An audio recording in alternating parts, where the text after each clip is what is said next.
Imagine the sizzle of a perfectly seared pork tenderloin hitting the pan, releasing a cloud of garlic and thyme that wraps the kitchen like a warm blanket.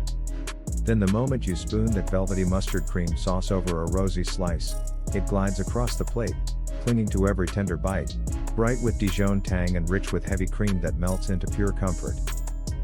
Pork tenderloin with mustard sauce is a love letter from French countryside kitchens. In Normandy and Burgundy, where cream and mustard reign supreme, cooks have been pairing the mild sweetness of pork with sharp Dijon and silky crème fraîche for centuries. The combination is genius. Mustard's acidity cuts through pork's richness while cream rounds everything into harmony. This dish became a bistro classic because it delivers luxury in under 30 minutes, exactly what we still crave today.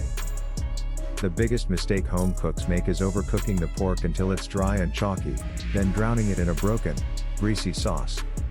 My method fixes both. We sear hot and fast to build flavor, finish gently to keep the center juicy, and create the sauce in the same pan so every bit of brown goodness becomes part of the magic.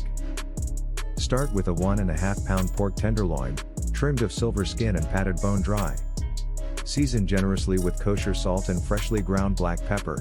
The salt draws moisture to the surface so it browns instead of steams. Heat 2 tablespoons of neutral oil in a heavy skillet until it shimmers. Sear the pork on all sides for about 6 minutes total, rolling it gently so it develops a deep golden crust. That crust is the Maillard reaction, creating hundreds of new flavor compounds. When the pork is beautifully browned, transfer it to a plate.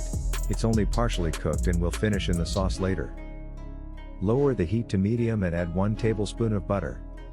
Once it foams, toss in 1 finely chopped shallot and 2 minced garlic cloves. Stir until they soften and smell sweet, about 2 minutes. The butter tempers the heat so the aromatics release flavor without burning. Sprinkle in 1 teaspoon of flour and cook for 30 seconds. This tiny amount thickens the sauce just enough without turning it pasty. Now pour in 1/3 cup of dry white wine. Listen to that glorious sizzle as it hits the pan and lifts all the caramelized bits stuck to the bottom. That's pure flavor being reborn. Let it bubble for a minute until reduced by half, concentrating the wine's brightness. Stir in 1 tablespoon of whole grain mustard and 2 tablespoons of smooth Dijon. The duo gives both texture and punch. Then pour in 1 cup of heavy cream and add a few sprigs of fresh thyme. Nestle the pork back into the sauce along with any resting juices. Those juices are liquid gold. Bring everything to a gentle simmer, then reduce the heat to low. Spoon the sauce over the pork as it cooks for 8 to 10 minutes, until the internal temperature reaches 145 degrees Fahrenheit.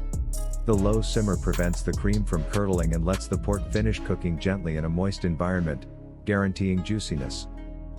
Remove the pork to a cutting board and let it rest 5 minutes under loose foil. Meanwhile, taste the sauce and adjust with a squeeze of lemon if you want more brightness, or a pinch of salt.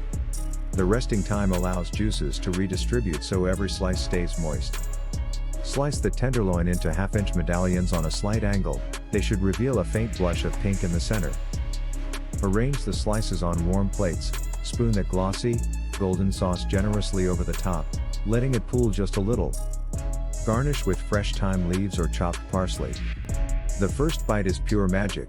The pork is buttery tender, the crust gives a subtle crunch, and the sauce coats your tongue with creamy, tangy, savory perfection that makes you close your eyes and sigh.